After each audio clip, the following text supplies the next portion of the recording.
Boris Johnson, who of course has his eye on leading the Conservative Party again with the rah-rah flag waving of Nadine Dorries. So anything he says is tinged with suspicion of his own ambition. But he has taken a strong stance against the Conservative Party merging with Reform UK in recent comments, and he's urged the remaining Conservative MPs, the rump, to focus on rebuilding the party from within rather than seeking vitality from external sources like Farage. And his advice comes in the wake of the significant defeat of the Conservatives, with their numbers reduced to 121 MPs, the lowest vote share, the lowest number of MPs in recent Conservative history, losing votes, fracturing,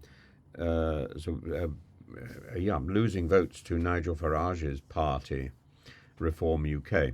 And Farage is quite rude about the Conservatives, so I don't see quite why a merger would be on the cards, but it's all Farage seems to talk about. It's all the Conservatives seem to talk about, and you do get the impression these are two lovers split and bickering, much ado about nothing.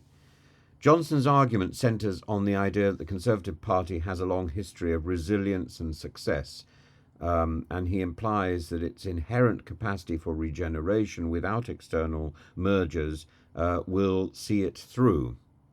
He emphasises the need to recapture the broad coalition that led to the 2019 victory and suggests the party should return to the key themes that previously resonated with voters. He's wrong, of course. What the party should do is go back to the key themes that took it into power in 2015.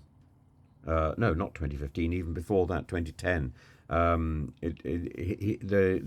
The Conservative Party should go back to the themes that catapulted David Cameron into power. That is the safe ground, and it should abandon its obsession with Brexit. And the debate on whether to welcome Nigel Farage and his influence is contentious, and some, like Suella Barverman, advocate for uniting with the right. Others, including Kemi Badenoch, Robert Jenrick, Tom Tugendhat, oppose this.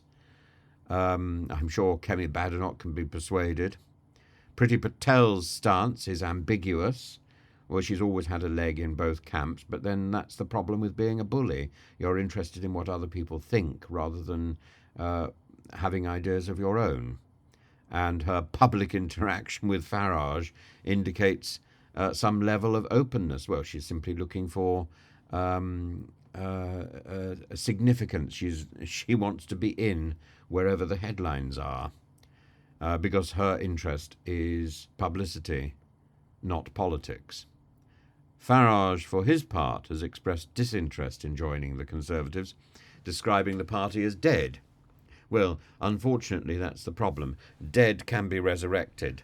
And Farage, I think, isn't so much interested in the concept of the demise of the Conservative Party, but of the concept of himself as the Messiah who will come in and raise it from the dead.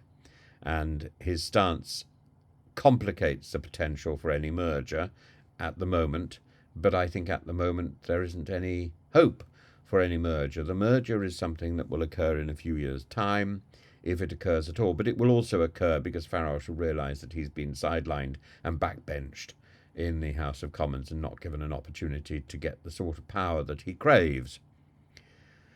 Johnson's intervention highlights the internal divisions, the strategic challenges facing the Conservative Party in the wake of their defeat. The defeat is not about the size of the Labour Party, which isn't significantly better than, I think it's slightly worse than the Tony Blair landslide.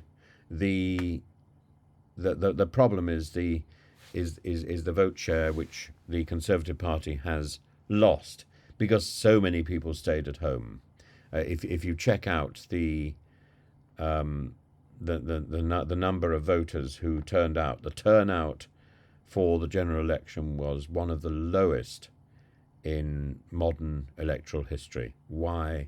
because people, particularly on the Conservative front, had no wish to vote, and if they did turn up to the polling booths, the polling stations, they soiled their papers, and I was in two minds about voting at all, and I was certainly inclined to stick this one out. In the event, I didn't, but I'm not sure. It had that much effect in my own constituency. Which was a safe Conservative seat. The local Conservative candidate, Yusuf Damash, was narrowly defeated by the Labour candidate. So congratulations to the Labour candidate and to the new Labour MP for Rugby. But I think that Labour MP acquired his seat because of so many Conservative voters staying at home, not because they switched to support him.